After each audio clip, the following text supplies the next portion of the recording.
We continue now on the tarot. The first book that I did get on the tarot cards was by a man called Aleister Crowley, or as he calls himself, Master Therion. His book is called the Book of Thoth, Egyptian Tarot. There it is right there. As you can see, Egyptian Tarot. And that is one of the cards. Now, as we said before, his own cards, which are quite beautiful, he did not draw, of course, as you can see. These are the cards. But his was the comment on all the cards.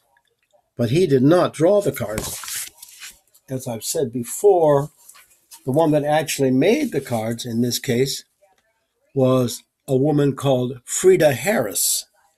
Now, Frida Harris has her own life story, which is very interesting. But that's a good example of the fact that who draws the cards and the one who made the commentary on the tarot will be two different people, but they cooperate together.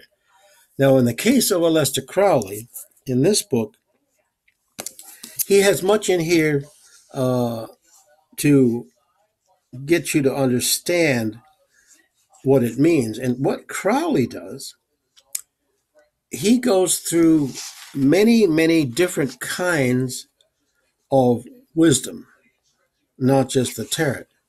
He goes through the Tree of Life. He goes through wisdom literature. He goes through different arrangements of the cards. He also talks about the theories of the ancients in the zodiac. He also talks about the fact that the layout of the tarot cards can be put on the Jewish mystical text and the Tree of Life. And in so doing, he incorporates trigrams from the I Ching. So what he does, he combines many different things in this one book. And each section is quite deep. And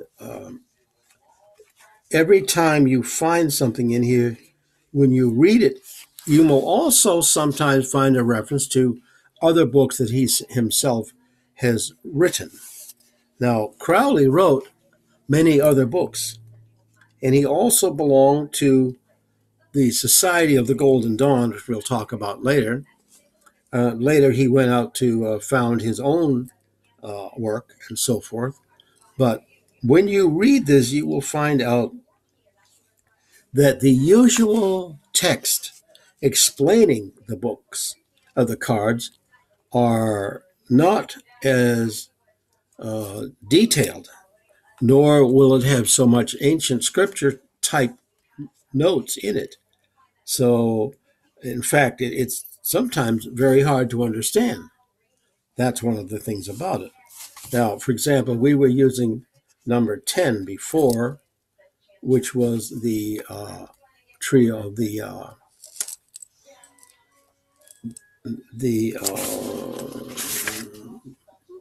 see what he calls it here.